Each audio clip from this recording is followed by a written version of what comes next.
If you've been learning English for a while now and you still can't speak fluently, then don't worry. This is common. And more importantly, there's a pretty simple way to fix it.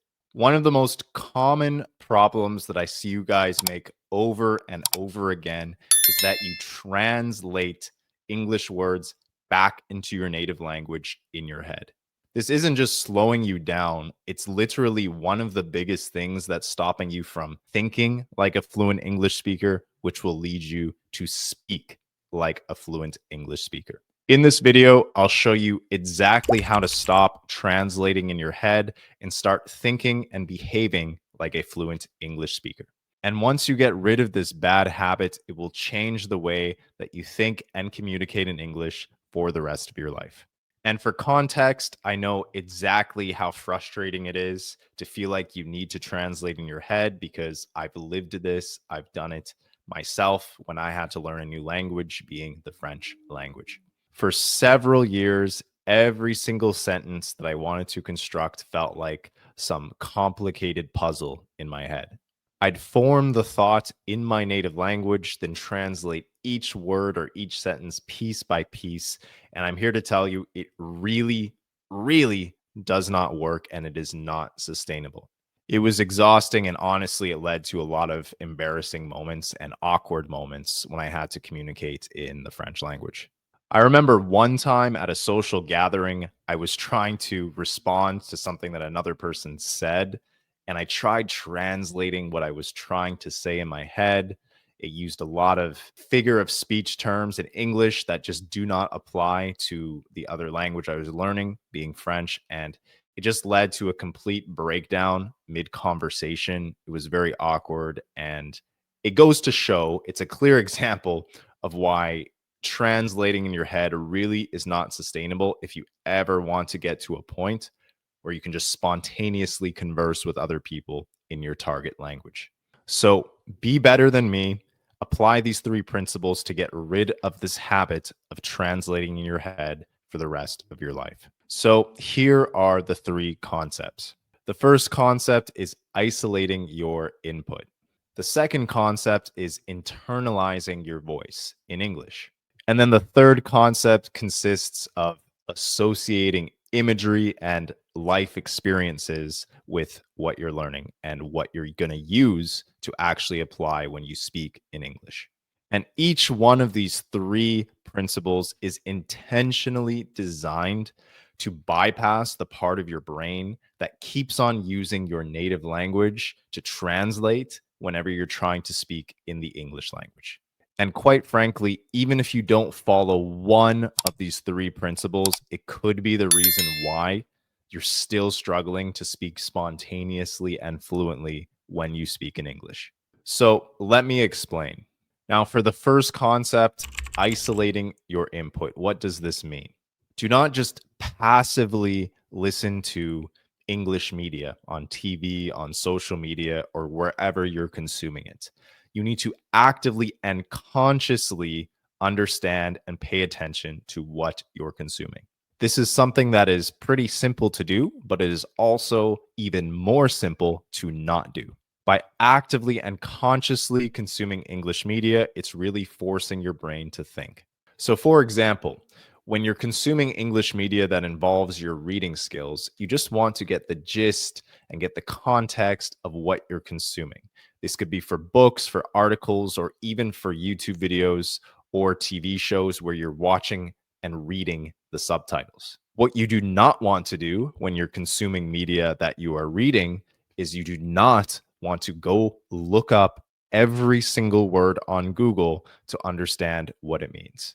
This is a mistake that I made as well. And when I looked up every single word or expression I didn't understand, I cannot begin to tell you how much time I wasted because honestly, I never actually ended up remembering all of those different things that I looked up. Around 80% of all the things that you physically do and experience are going to be memorable, but only around 20 to 25% of all the things that you passively read and listen to will actually be memorable long term. The same concept applies when you're consuming English media and you're just practicing your listening skills, whether it's listening or reading. Really try to even guess what a word or expression means based on the context by which it is delivered. But do not, and I mean, I repeat, do not, absolutely do not look up every single word and expression that you don't understand. You are going to waste a lot of time and you are not going to make progress or see the results that you want to see.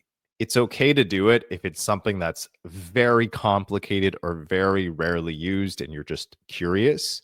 But if you are watching a video and you stop it every 5 seconds or every 10 seconds to look something up, that is not an efficient way to improve your English. And I know this will be more difficult for those of you watching who don't currently live in an English speaking region or country, but try to deliberately only use English resources for almost everything you do, if not everything. This is going to be easier for someone who lives in the United States versus someone who lives in Japan, for example. But even if you live in Japan, still, everything that you do on the internet or with your phone, deliberately try to do it only in English, and it will force you to really think and actually live in English. Now, for the second principle, which involves internalizing your inner voice in the English language. This is something that I've done myself that absolutely worked for me, and it's incredibly easy and simple to do. Simply, all you need to do is just narrate your life as you're going through it, but narrate it in English. As you do this, you will very quickly see what you're comfortable with expressing and where the gaps are in your speaking skills. This seems small, but if you do it every single day, it's actually extremely powerful and you really will see the results. If you narrate your English, for example, I'm speaking into this microphone. I'm thinking of what to say next. I'm looking at a plant across the room. If you just do this small thing and you actually say it out loud, whenever you have the opportunity to when you're alone, it will make such a huge impact and it will improve your spontaneity when you're communicating in English. If you've never done this before, it could feel a little awkward at first, but trust me, this is a great habit to have and you will see the results. It'll feel like second nature the next time you need to say something that you can clearly identify in English. This is also a really powerful drill because you can clearly identify what you can and what you are not capable of expressing in English if you ever wanted to test your own level of speaking in English. And this leads to the third principle, which is simply just associating imagery and experiences with the words that you're learning, and more importantly, actually applying. This is the crux of the issue that you're probably having right now when it comes to translating in your head. And that is you are actually trying to find the equivalent in your native language instead of associating an image with an English word. So, for example, when you see this, it's a microphone. Do not translate microphone back into your native language. Actually, just associate the English word microphone with what you're seeing right here. Another example could be this is a battery.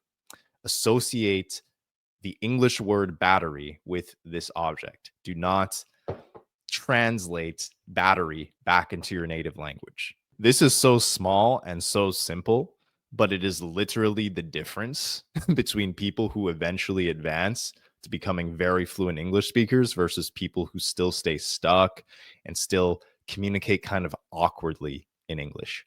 Imagery and experience association can literally be the difference between speaking broken English or fluent English for the rest of your life.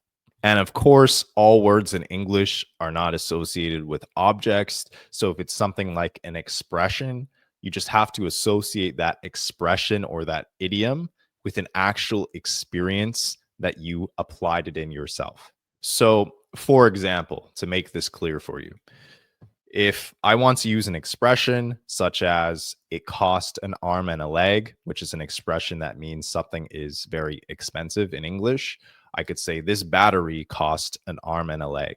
And I can say this out loud 5 times. This battery cost an arm and a leg, or this microphone cost an arm and a leg, or The clothing I have on cost an arm and a leg.